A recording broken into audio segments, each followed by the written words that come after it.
تاریخ کے وہ پل جب ایک رہنما دنیا چھوڑتا ہے تو اس وقت کا فیصلہ ہمیشہ یا تو تقسیم لاتا ہے یا ایک نئی شروعات کا اعلان کرتا ہے۔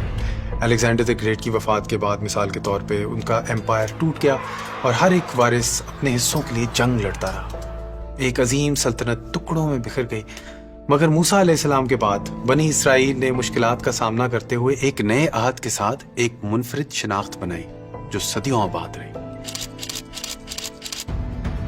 حضور پاک صلی اللہ علیہ وسلم کی وفات کے بعد بھی مسلم امہ کے سامنے وہی سوال تھا، کیا وہ بکھر جائیں گے یا وہ اپنے عقیدے اور مشن کے ساتھ آگے بڑھ کر نئے راستے طے کریں۔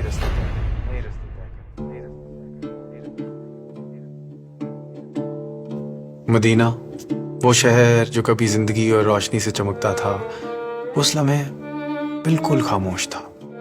اس دن سب کچھ ہمیشہ کے لیے بدل چکا تھا۔ ایک سادے سے حجرے میں وہ شخص جو سب کے لیے امید بن کر آیا، وہ جس نے خدا کی وحی کا بوجھ اٹھایا تھا، اس دنیا سے پردہ فرما چکا تھا۔ یہ صرف ان کا پردہ فرمانا نہیں تھا، بلکہ ایک دور کا اختتام تھا، نبوت کا خاتمہ تھا۔ اس نبی کی آواز، اس کی ہدایت کی جگہ اب خاموشی تھی، اور وہ بھی اتنی بھاری تھی کہ دیواریں بھی جیسے اس سچائی کو قبول کرنے کے لیے تیار نہ تھیں۔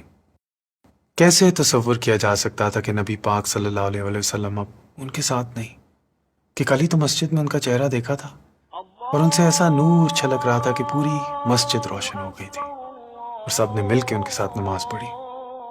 یہ سچائی اتنی دردناک تھی کہ حضرت عمر رضی اللہ تعالیٰ عنہ جیسے مرد مجاہد بھی اسے تسلیم نہ کر سکے۔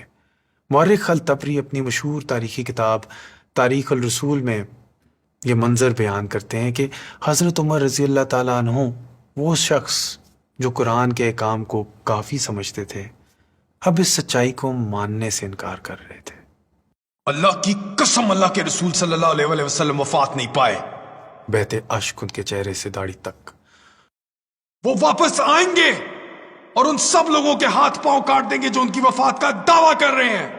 بخاری 3667۔ ان کی بیٹی سیدہ فاطمہ رضی اللہ تعالیٰ عنہ، ان کے جسم کا ٹکڑا، ایک والد کو کھونے کے غم میں، علی رضی اللہ تعالیٰ عنہ، چچا زاد اور داماد جو بچپن سے ہر موڑ پر ان کے ساتھ کھڑے رہے، اب انہیں بھی ایک انجان سا بوجھ محسوس ہو رہا تھا۔ مدینے میں لوگوں نے اپنے دونوں ہاتھوں سے اپنے چہرے پر تھپڑ مارے، اپنی بند مٹھیاں اپنے سینے پر ماری کہ شہر میں آواز گونج اٹھی، اپنے ناخونوں سے اپنی پیشانی نوچ ڈالی کہ لہو آنکھوں تک پہنچ گئے اور آنسو لال ہو گئے۔ پھر زمین سے مٹی اٹھا کر اپنے سر پر ڈال دی کہ سب غم میں گرفتار ہو گئے۔ یہ وہی قدیم رسم ہے جو غم کے اظہار میں کی جاتی ہے اب بھی۔ کچھ کا دل اس غم میں اس قدر ڈوب چکا تھا کہ ان کے لیے کچھ سوچنا بھی ناممکن تھا، مگر کچھ کے لیے اس اداسی کے نیچے ایک فرض کی سرگوشی گونج رہی تھی۔ انہیں احساس دلا رہی تھی کہ ان کو اس ورثے کی حفاظت کرنی ہے جو انہیں سونپ دیا گیا ہے۔ حضرت ابو بکر رضی اللہ تعالیٰ عنہ نے اپنے آپ کو سنبھالا اور قرآن کی مشہور آیت پڑھی، 3144 سورۃ العمران۔ محمد اس کے سوا کچھ نہیں، بس ایک رسول ہے، ان سے پہلے اور رسول بھی گزر چکے ہیں، تو پھر کیا اگر ان کا انتقال ہو گیا یا قتل کر دیے گئے تو تم الٹے پاؤں پھر جاؤ گے؟ اس آیت نے مجمع میں نبی کے انتقال کی حقیقت کو تسلیم کرنے میں مدد کی۔ پیغام تو انسان کو ہلا دینے والا تھا، مگر ان کی آواز میں لوگوں کو ایک تسلی ملی۔ جو لوگ محمد صلی اللہ علیہ وسلم کی عبادت میں تھے وہ سمجھے کہ محمد اب اس دنیا میں نہیں رہے۔ انہوں نے اعلان کیا، مگر جو اللہ کی عبادت میں ہیں وہ یاد رکھیں کہ اللہ ہمیشہ سے زندہ ہے اور ہمیشہ رہے گا۔ کچھ لوگوں کو یہ حقیقت دوسروں سے جلدی ہضم ہوئی۔ علی رضی اللہ تعالیٰ عنہ اور ان کے 3 قریبی رشتہ دار ماں عائشہ کے حجرے میں خاموشی سے بند اپنے نبی صلی اللہ علیہ وسلم کے آخری فرض ادا کر رہے تھے۔ انہوں نے اپنے پیغمبر کے جسم مبارک کو غسل دیا، انہیں جڑی بوٹیوں سے ملم کیا اور کفن میں لپیٹا۔ مدینے کے ایک چھپے ہوئے کونے میں جہاں غم اور امیدیں ملتی ہیں، ایک طوفان کا آغاز ہوتا ہے، ایک لازمی سوال سے۔ اب اسلام کی قیادت کون کرے گا؟ سوال تو سادہ تھا، مگر اس کا جواب کانٹوں کے رستوں پہ چل کر وفاداری اور انسانی خواہشات کے امتحان کے بعد ہی کہیں ملنا تھا۔ ایمان کے مضبوط حضرت ابو بکر رضی اللہ تعالیٰ عنہ نے اپنے آپ کو ایک بکھرتے ہوئے جہاں کے ساتھ کھڑا پایا، یہ جانتے ہوئے کہ اس دن سے ان کے راستے الگ ہوں گے۔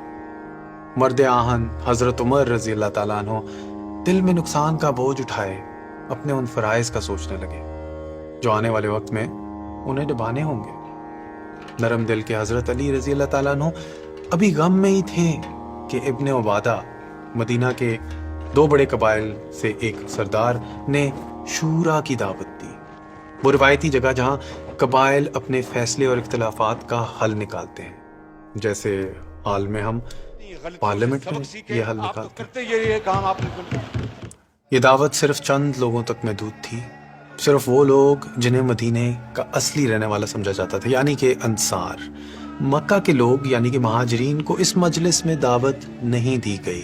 انصار نے رسول اللہ صلی اللہ علیہ وسلم پہ اس لیے بھروسہ کیا کیونکہ وہ ان کو اپنا ہی سمجھتے تھے، ان کی والدہ کا تعلق مدینہ سے تھا، مگر وہ جو 72 لوگ مکہ سے ان کے ساتھ ہجرت کر کے آئے وہ الگ تھے۔ انہیں خوش آمدید تو دی گئی لیکن پوری طرح سے قبول نہیں کیا گیا۔ مہاجرین انصار کی نگاہوں میں ابھی تک مکہ کے ہی لوگ تھے۔ اب جب رسول اللہ صلی اللہ علیہ وسلم کا سایہ ان کے درمیان نہیں تھا تو قبیلے اور خاندان کی اندرونی سیاست پھر سے ابھر کر سامنے آنے لگی۔ امید اور ہاشمی کے درمیان کی دشمنی کی جڑیں اسلام سے پہلے کے عرب کی تاریخ میں گڑی ہوئی تھی، جہاں قریش کے قبیلے کے اندر سیاسی اور تجارتی برتری کے لیے مقابلے میں امید خاندان کا مکہ کی تجارتی اور مالی بستیوں پہ غلبہ تھا۔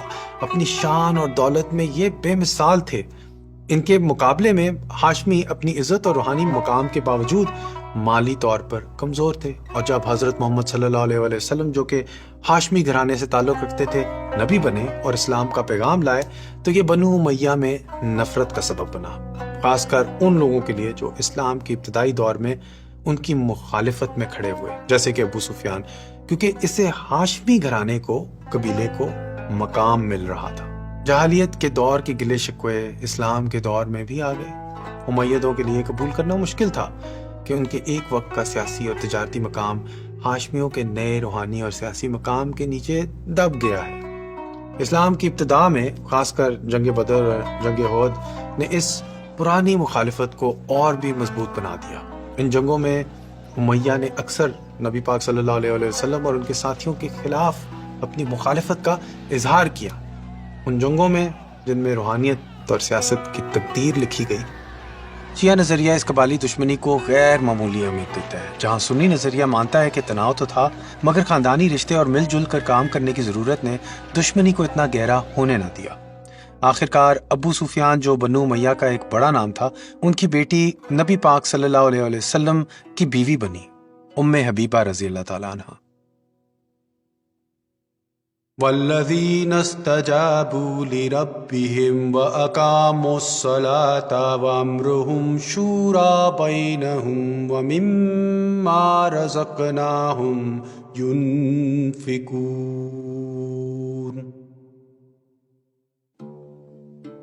یہ وہ رویہ تھا جس کے ذریعے لیڈر کا انتخاب کیا جاتا تھا، ایک قسم کی ابتدائی جمہوریت جس میں ہر قائد، ہر بزرگ، ہر نمائندہ بولنے کا حق رکھتا تھا، اور وہ بھی پوری تفصیل سے۔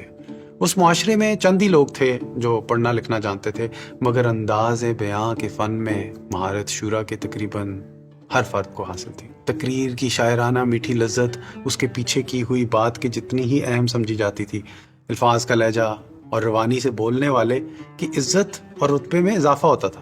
یقیناً یہی صلاحیت تھی جو انصار کے مفاد کے خلاف کام کرنے لگی کہ شورا کی مجلس کو راز نہ رکھا جا سکا کہ اس کے آغاز کے کچھ ہی گھنٹوں بعد خبر پھیل گئی، اور وہ مہاجرین جن کو دعوت نہ ملی تھی اس مجلس میں انہوں نے اپنے آپ کو ہی شامل کرنے کا فیصلہ کر لیا۔ اس وقت اسلام کو ایک ایسا رہنما چاہیے تھا جو امت کو اکٹھا رکھے اور تفریق سے دور رکھے۔ حضرت ابو بکر اور حضرت عمر رضی اللہ تعالیٰ عنہ دونوں اس احساس کے تھے کہ اس کو مہاجرین میں سے ہونا چاہیے۔ آخر رسول پاک صلی اللہ علیہ وسلم کے سب سے قریبی اور پرانے صحابہ میں سے تھے۔ ان میں سے ایک مؤثر شخصیت میں حضرت علی رضی اللہ تعالیٰ عنہ کے ساتھ ساتھ مکہ کے قریش سے حضرت ابو عبیدہ رضی اللہ تعالیٰ عنہ بھی شامل تھے۔ مہاجرین کے حضرت عمر اور حضرت ابو بکر رضی اللہ تعالیٰ عنہ ثقیفہ کی مجلس میں بنو اسلم کے قبیلے کے لوگوں کی بھاری تعداد کے ساتھ داخل ہوئے مکہ کے مہاجرین کی نمائندگی کرنے۔ وہاں سعد بن عبادہ جوش و خروش کے ساتھ یہ دعویٰ کر رہے تھے کہ نبی پاک کے اصل محافظ اور ساتھی ہونے کے نتیجے میں انصار ہی کو ان کی وفات کے بعد قیادت کا حق حاصل ہے۔ انہوں نے قریش کے اثر کو ایک خطرہ سمجھا جو مکہ کے مہاجرین اور مدینہ کے انصار کے درمیان قائم اختیار کے توازن کو بگاڑ سکتا ہے۔ دوسری طرف مین سٹریم سنی ہسٹری کے ورژن میں بتایا جاتا ہے کہ شورا کے وقت ثقیفہ میں سعد بن عبادہ بیمار آئے تھے اور حضرت ابو بکر کو معلوم بھی نہیں تھا کہ وہ کون ہے۔ حق رکھنے والا صرف ایک شخص اس مجلس میں موجود نہ تھا، اور بہتوں کے لیے ان کی عدم موجودگی نے شورا کی قانونی اہمیت کو کمزور کر دیا۔ شاید علی رضی اللہ تعالیٰ عنہ ایک ہاشمی، وہ ایک ایسے مہاجر تھے جن کو مدینہ کے انصار اپنا رہنما مان لیتے۔ انہیں وہ مہاجر نہیں اپنا سمجھتے تھے۔ جیسے نبی پاک کا رشتہ ان کی نانی کے ذریعے مدینہ سے جڑا تھا، ویسے ہی علی کا نبی سے قریبی رشتے کے باعث ان سے جڑا تھا۔ یہی قریبی رشتہ تھا جس کے سبب وہ لیکن اس وقت ثقیفہ میں موجود نہ تھے۔ وہ نبی کو دفن کیے بغیر کیسے ان کے پاس سے اٹھ کے آ سکتے تھے؟ شیعہ کے لیے مقدس جماعت نہیں، اس کا رہنما تھا جس کا حق آسمان سے نازل ہوا تھا۔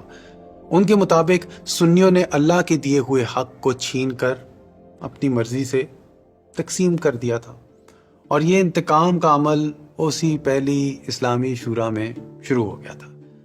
نبی کا ارادہ ان کے مطابق صاف تھا، علی ہی اصل حق کی جانشین تھے۔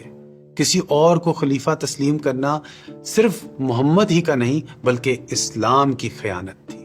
سنی نظریے میں یہ شورا اختلافات کو حل کرنے اور صحیح فیصلہ لینے کے لیے اجماع کی حکمت کی ایک بہترین مثال ہے۔ ان کا کہنا ہے کہ نبی پاک صلی اللہ علیہ وسلم نے اپنی امت پر بھروسہ کیا کہ وہ صحیح رہنما کا انتخاب کریں گے، یعنی کہ سسٹم کو خاندانی بادشاہت سے دور لے گئے۔ ان کا ماننا ہے کہ یہ ان کی اصل نیت تھی۔ اسی دعوے کی سپورٹ میں سنی حضور پاک صلی اللہ علیہ وسلم کی بے شمار حدیث پیش کرتے ہیں۔ میری امت کبھی گمراہی پر اکٹھی نہیں ہوگی۔ اگر تم اختلاف دیکھو تو اکثریت کا دامن تھام لو۔ عرب کا معاشرہ نسب کے اصول میں جیا کرتا تھا، نسل اور خاندان کی عزت کا دعویٰ۔ جنگ کے میدان میں بھی سپاہی پہلے اپنے نسب کا اعلان کرتے تھے، پھر لڑائی شروع کرتے تھے۔ تو اگر نسب ہی فیصلے کا معیار ہوتا تو علی رضی اللہ تعالیٰ عنہ وہ شخص تھے جو نبی کے نسبی رشتے کے سبب خلافت کے حقدار تھے۔ یا قرآن کے 42:38 میں جو لکھا ہے، عمرم شورا بینہم، یعنی کہ حضرت علی رضی اللہ تعالیٰ عنہ جو کہ ایک ہاشمی تھے کو منتخب کیا جاتا تو یہ خطرہ تھا کہ اسلام کی قیادت ایک وراثت شاہی کی صورت اختیار کر لیتی۔ یہ اس ہر نظریے کے خلاف تھا جس پر آپ حضرت نے اپنی زندگی گزاری تھی۔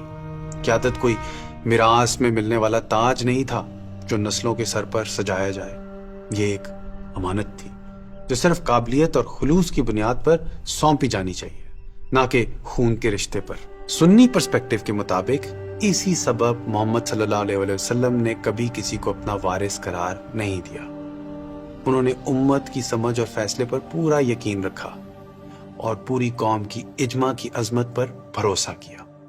شورا میں بحث کے دوران سعد رضی اللہ تعالیٰ عنہ کے ایک خاص آدمی الحباب نے ایک سمجھوتا پیش کیا کہ مہاجرین میں سے ایک رہنما چنا جائے اور انصار میں سے ایک رہنما چنا جائے تاکہ اختیار دونوں کے درمیان تقسیم کر دیا جائے، PDM بنائی جائے۔ لیکن مہاجرین کے رہنما اس تجویز پر مطمئن نہ ہو سکے۔ انہوں نے دلیل دی کہ ایک مرکزی رہنما کے بغیر، یعنی کہ سینٹرل لیڈرشپ کے بغیر، امت کا اتحاد اور ترقی بھی ممکن نہیں ہے۔ یہ اختلاف ایک نئی سیاسی رخ کی شروعات بن گیا۔ منگل کی شام ڈھل رہی تھی، روشنی دھیرے دھیرے مٹی میں گھل رہی تھی۔ شورا کا معاملہ پھر بھی الجھا ہوا تھا۔ حضرت ابو بکر جن کو حضور پاک صلی اللہ علیہ وسلم نے نماز کی امامت کے لیے چنا تھا، اور حضرت عمر رضی اللہ تعالیٰ عنہ کے اقدامات پر۔ حضرت ابو بکر نے پہلے حضرت عمر اور حضرت ابو عبیدہ رضی اللہ تعالیٰ عنہ کا نام تجویز کیا۔ ان دونوں تجویزوں نے محفل شورا میں ایک طوفان سا برپا کر دیا۔ کچھ شیعہ روایات کے مطابق حضرت عمر نے سعد بن عبادہ کا سامنا کیا اور ان کو زبردستی قابو کیا تاکہ مہاجرین کی مخالفت اور نہ بڑھے۔ جب سعد کو لہو لہان حالات میں اٹھا کر لے جایا گیا تو مدینے والوں کے انصار کے حوصلے ٹوٹ گئے۔ یہ اب شیعہ روایات کے مطابق وہ حیرت میں تھے کہ اس شورا کا فیصلہ اتنا تشدد تک پہنچ سکتا ہے۔ کہتے ہیں کہ سناٹا سا چھا گیا۔ اسی سناٹے میں سے پھر وہ واقعات سامنے آئے جو شیعہ ہمیشہ پہلے سے سوچی ہوئی سازش قرار دیتے آئے ہیں اور سنی مصلحت اور حکمت کی بہترین مثال سناتے آئے، جو بخاری 3667 میں ماں عائشہ رضی اللہ تعالیٰ عنہ کے بیانات کی چین سے ہم تک پہنچی کہ ایک دم سے حضرت عمر نے اپنے فوجداری انداز میں حضرت ابو بکر رضی اللہ تعالیٰ عنہ سے ان کا ہاتھ مانگا، اور انہوں نے جب اپنا ہاتھ دیا تو عمر رضی اللہ تعالیٰ عنہ نے فرمایا، یہ ہمارا فیصلہ ہے، تم ہی ہمارے خلیفہ بنو گے کیونکہ تم سب سے افضل ہو اور اللہ کے رسول صلی اللہ علیہ وسلم کے دل کے قریب تھے۔ حضرت عمر کے ساتھ دیکھتے ہی دیکھتے سقیفہ میں موجود سب صحابہ نے اسی وقت حضرت ابو بکر کی بیعت کر دی اور اسی طرح فیصلہ ہو گیا۔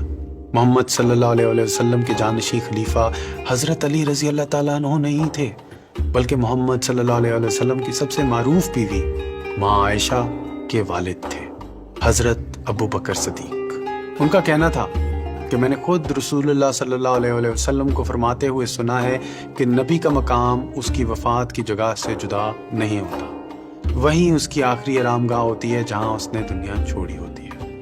اور کیونکہ ان کی وفات ماں عائشہ رضی اللہ تعالیٰ عنہ کے حجرے میں ان کے مسند پر ہوئی، اسی لیے ان کا روضہ رسول وہیں بنایا گیا۔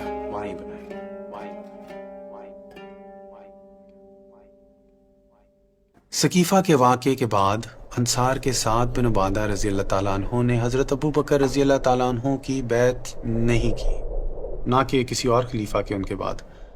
مدینے کی گلیاں ان کی تنہائی کی گواہ ہیں، جہاں ایک لیڈر نے اپنے ضمیر کی سنی اور حکومت کے ساتھ ملنے کے بجائے اپنی راہ الگ کر لی۔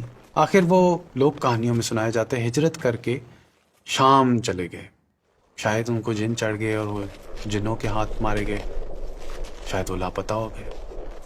اس زمانے کا لکھا ہوا یہ شعر شیعوں میں ابھی تک مشہور ہے۔ میں نے کب سوچا تھا کہ یہ فیصلہ ہاشم سے دور ہو جائے گا اور ان کے بیچ سے علی کا حق چرا لیا جائے گا۔ کیا وہ پہلا نہیں تھا تمہارے قبلے کی طرف سجدہ کرنے والا اور قرآن اور سنت کا سب سے زیادہ علم رکھنے والا، اور جبرائیل تھا اس کا مددگار جب نبی کو غسل اور کفن دیا تھا۔ وہ تھا نبی کے سب سے قریب، آخری ملاقات کا ساتھی۔ بتلاؤ ہمیں تو عظیم دھوکہ دیا گیا۔ یا مولا مدد۔ دوسری طرف سنی بخاری 3659 میں اپنے لیے بھی کچھ اشارے پاتے ہیں کہ ایک عورت نبی کریم صلی اللہ علیہ وسلم کی خدمت میں آئی تو آپ صلی اللہ علیہ وسلم نے ان سے فرمایا کہ پھر آئی ہو؟ اس نے کہا اگر میں آؤں اور آپ حضور کو نہ پاؤں، گویا وہ ان کی وفات کی طرف اشارہ کر رہی تھی، تو آپ صلی اللہ علیہ وسلم نے فرمایا کہ اگر تم مجھے نہ پاؤ تو ابو بکر رضی اللہ تعالیٰ عنہ کے پاس چلی آنا۔ حضرت ابو بکر کی طرف سے حضرت عمر کو حضرت علی کے پاس بھیجنا ان کی بیعت لینے کے لیے ایک تاریخی بحث کا موضوع ہے۔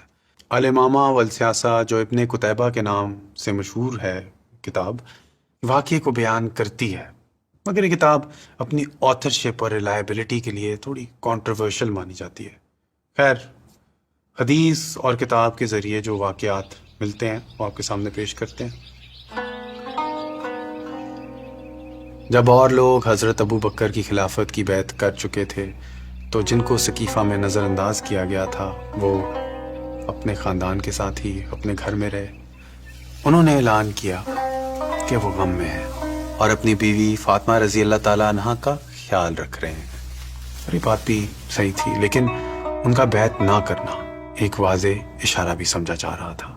اس میں ایک اندیشہ تھا کہ کہیں اگر حضرت علی اپنی جگہ پر قائم رہے تو مدینہ کے انصار اپنی بیعت واپس لے کر کہیں ان کے ساتھ کھڑے ہی نہ ہو جائیں۔ شورا کا فیصلہ ہی نہ کہیں الٹ جائے۔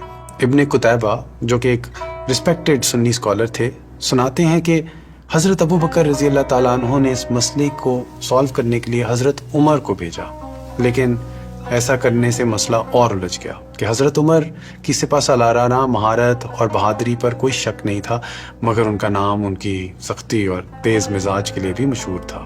عمر رضی اللہ تعالیٰ عنہ نے مسلح مردوں کا ایک گروہ جمع کیا اور انہیں علی کے گھر لے گئے اور اس گھر کو چاروں طرف سے گھیر لیا، پھر خود دروازے کے سامنے کھڑے ہو کر بلند آواز میں کہا، علی باہر نکلو اور ابو بکر کی بیعت کرو، اگر نہیں تو ان کا ارادہ تھا کہ وہ گھر کو آگ لگا دیں گے۔ بعد میں کہتے ہیں کہ حضرت علی رضی اللہ تعالیٰ عنہ نے کہا کہ اس وقت اگر ان کے پاس 40 ساتھی ہوتے تو وہ اپنا حق جبر سے لے لیتے۔ پھر ایک شیعہ کتاب سلیم ابن قیس میں بیان ہے کہ عمر رضی اللہ تعالیٰ عنہ نے اپنے ارادے پر عمل کرنے کا فیصلہ کیا۔ انہوں نے زور سے دروازے کو دھکا دیا اور جب کنڈی ٹوٹ گئی تو دروازہ زور سے کھل گیا اور عمر اپنی پوری لمبائی کے ساتھ اندر گرتے چلے گئے، اور جس شخصیت سے ان کا ٹکراؤ ہوا وہ بی بی فاطمہ رضی اللہ تعالیٰ عنہا تھی، جو اس وقت کچھ مہینے کی پریگننٹ تھی، حضور پاک کے تیسرے نواسے کے ساتھ، محسن کے ساتھ۔ علی نے اپنی زخمی بیوی کو سنبھالا اور عمر بنا کچھ کہے واپس چلے گئے۔ سلیم ابن قیس کے مطابق ان کا پیغام صاف تھا۔ پھر اگر ان شیعہ کتابوں کی باتیں جوڑ دی جائیں تو کہانی کچھ اس طرح چلتی ہے کہ کچھ ہفتوں بعد نازک مزاج فاطمہ کا اسقاط حمل ہوا۔ کوئی نہیں جانتا کہ یہ حمل حضرت عمر رضی اللہ تعالیٰ عنہ کے دھکے دینے کے نتیجے سے ہوا یا ان کی اپنی کمزوری کی وجہ سے۔ جیسے کہ فاطمہ رضی اللہ تعالیٰ عنہ نے پہلے ہی کم دکھ اٹھائے تھے، ابھی ایک اور ٹھیس باقی تھا ان پر، ان کی ملکیت کے وصول کا۔ ان کی جائیداد کے معاملے میں انہوں نے حضرت ابو بکر صدیق کو پیغام بھیجا، اپنے والد حضور پاک صلی اللہ علیہ وسلم کی وراثت میں اپنے حصے کا مطالبہ کیا، مدینہ کے شمال میں باغ فدق کے معاملے میں۔ باغ فدق کھجور کے باغ تھے، فدق کی زرخیز زمین پر، جو کہ خیبر کے قریب تقریباً مدینے سے 140 کلومیٹر کے فاصلے پر واقع تھی۔ یہ نبی کریم صلی اللہ علیہ وسلم کو ایک یہودی قبیلے سے ایک معاہدے میں ملی، بغیر کسی جنگ کے۔ یہ نبی صلی اللہ علیہ وسلم کی ذاتی ملکیت تھی۔ فدق سے آمدنی حضور پاک غریبوں، مسافروں اور دوسری سماجی ضروریات کے لیے استعمال کرتے تھے۔ پھر بی بی فاطمہ رضی اللہ تعالیٰ عنہ کو حضرت ابو بکر صدیق کا جواب آیا کہ نبی پاک کا چھوڑا ہوا مال کسی ایک شخص کا نہیں ہوتا، یہ پوری مسلم امت کا ہوتا ہے، کہ انہوں نے حضور پاک کو کہتے سنا تھا، ہم وارث نہیں چھوڑتے، جو کچھ ہم چھوڑتے ہیں وہ صدقہ ہوتا ہے۔ اس حدیث سے حضرت ابو بکر نے ان کے مطالبے کو رد کر دیا۔ سنیوں نے بعد میں حضرت ابو بکر کے اس قدم کو فرد کے وراثتی حقوق پر امت کی برتری کے طور پر تسلیم کیا، لیکن شیعہ یہ سمجھتے ہیں کہ نبی صلی اللہ علیہ وسلم کی قریبی خاندان کو 2 مرتبہ وراثت سے محروم کیا گیا، ایک تو حضرت علی رضی اللہ تعالیٰ عنہ کی قیادت کی وراثت سے اور فاطمہ رضی اللہ تعالیٰ عنہ کو ملکیت کی وراثت سے۔ فاطمہ کے پاس حضرت ابو بکر کے بات کو ماننے کے سوا اور کوئی چارہ ہی نہیں تھا، کیونکہ ان کی ایمانداری پر کسی کو بھی شک نہیں تھا۔ شیعہ نظریے میں بی بی فاطمہ کی کہانی کا یہ موڑ ایک خاموش الوداع کی طرح تھا۔ وہ نہ صرف اسقاط حمل کی جسمانی اور جذباتی زخموں کا شکار ہوئی، بلکہ فدق کے تنازع کا بوجھ بھی ان کی روح کو چکا گیا۔ لیکن شاید سب سے گہری چوٹ ان پر ہونے والے بائیکاٹ نے لگائی، وہ بائیکاٹ جو انہیں اور علی کو معاشرتی تنہائی کے گہرے سمندر میں دھکیل گیا۔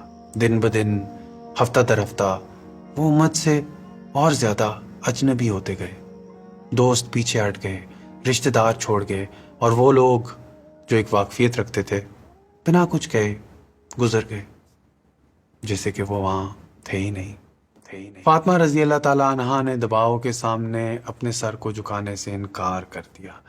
جب انہیں اپنی زندگی کا آخری موڑ نظر آیا تو انہوں نے علی رضی اللہ تعالیٰ عنہ سے کہا کہ مجھے اس دنیا سے چپکے سے رخصت ہونے دو، بالکل ویسے ہی جیسے میرے والد گئے تھے۔ بی بی فاطمہ نے خود کہا کہ حضرت ابو بکر کو ان کی وفات کی خبر نہ دی جائے اور انہیں جنازہ پڑھوانے کا بھی موقع نہ دیا جائے۔ ان کی تدفین صرف ان کی قریبی خاندان، اصل اہل بیت کی موجودگی میں ہو۔ یہ ناراضگی تو سنی کتابوں میں بھی پائی جاتی ہے۔ صحیح البخاری بک 53 حدیث 325۔ باغ فدق کو عوامی ٹرسٹ وقف قرار دیا گیا جو مسلم امت کی فلاح اور بھلائی کے لیے استعمال کی گئی۔ یہ واقعات جتنے بھی جذبات سے بھرے ہوں، سنی علماء اس کے اکثر پہلوؤں کو غلط قرار دیتے ہیں۔ زیادہ تر کا دعویٰ ہے کہ نہ حضرت عمر رضی اللہ تعالیٰ عنہ نے کبھی فاطمہ رضی اللہ تعالیٰ عنہا اور مولا علی کے گھر کو آگ لگانے کی دھمکی دی، نہ ہی انہوں نے اپنے آپ کو زبردستی گھر میں داخل کیا، اور نہ ہی علی بائیکاٹ کے شکار ہوئے۔ تاریخ کے صفوں کو پلٹ کر بھی اصل حقیقت کا پتہ لگانا مشکل ہے۔ آخر یقین کا تعلق ایمان سے ہے، ثبوت سے نہیں۔ یہ واقعہ شیعہ اور سنیوں کے درمیان ایک نازک معاملہ ہے۔ سنی روایات میں صحابہ پر الزام لگانا نہ صرف ناقابل قبول ہے بلکہ ایک گمراہی کا سبب۔ تاریخ صرف واقعات کا ایک خالی سفر نہیں بلکہ ان لوگوں کے نظریات، جذبات اور ضروریات بھی ساتھ اٹھائے لاتی ہے جو اسے لکھنے کا ذمہ اٹھاتے ہیں۔ سنی اور شیعہ تفریق کو سمجھنے کے لیے یہ تسلیم کرنا ضروری ہے کہ تاریخی روایات خالی میدان میں نہیں بلکہ سیاسی اور سماجی ہلچل کے درمیان لکھی گئی تھی۔ سنی نظریات حضرت ابو ہریرہ، ماں عائشہ جیسے صحابہ کو مرکزی اہمیت دیتا ہے۔ اس کے برعکس شیعہ روایات اہل بیت، فاطمہ، مولا علی، 12 امام کی الہی ہدایت کو چراغ سمجھتا ہے۔ واقعات کے کئی صدیوں بعد لکھی گئی شیعہ سنی کتابیں صرف گزرے ہوئے وقتوں کا آئینہ نہیں بلکہ ان کے مصنفین کی ترجیحات کا بھی عکس ہے۔ سنی اور شیعہ تفریق میں یہ روایتیں دو مضبوط اور جذبات سے بھری کہانیوں میں بدل چکی ہیں جو تفریق کو ہوا دے سکتی ہیں۔ اگر ہم تاریخ کو مکمل سچائی کے بجائے ایک نظریاتی لینس کے طور پر دیکھیں تو شاید ہم اپنی پرانی سوچوں سے آگے بڑھ سکیں، یہ تنازع اور تشدد پیچھے چھوڑ سکیں۔ یہ رویہ جذبات کو ٹھنڈا کر سکتا ہے اور ایک بہترین سماج اور صلح کا راستہ کھول سکتا ہے۔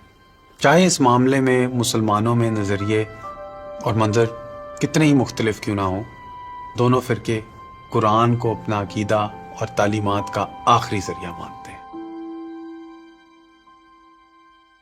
مولا علی نے سیدہ فاطمہ کی خواہشات کو پورا کیا۔ انہوں نے انہیں رات کے اندھیروں میں دفن کیا، بالکل اسی طرح جیسے کچھ عرصہ پہلے ان کے والد نبی پاک صلی اللہ علیہ وسلم کو زمین کے حوالے کیا گیا تھا۔ اور جب فاطمہ کو دفن کر دیا تو مولا علی نے وہ قدم اٹھایا جو انہوں نے اب تک نہیں اٹھایا تھا۔ انہوں نے حضرت ابو بکر رضی اللہ تعالیٰ عنہ کی بیعت کی۔ کچھ لوگوں نے کہا کہ یہ غم کا نتیجہ تھا، شاید نا امیدی کا بھی، یا شاید وقت کی تلواروں نے علی رضی اللہ تعالیٰ عنہ کو مجبور کر دیا تھا اس فیصلے پر۔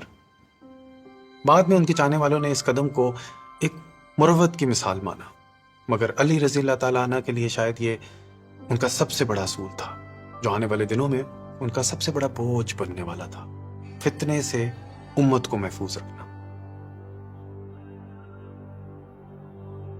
امید ہے آپ کو شیعہ سنی تفرقات کے بارے میں دوسری قسط پسند آئی۔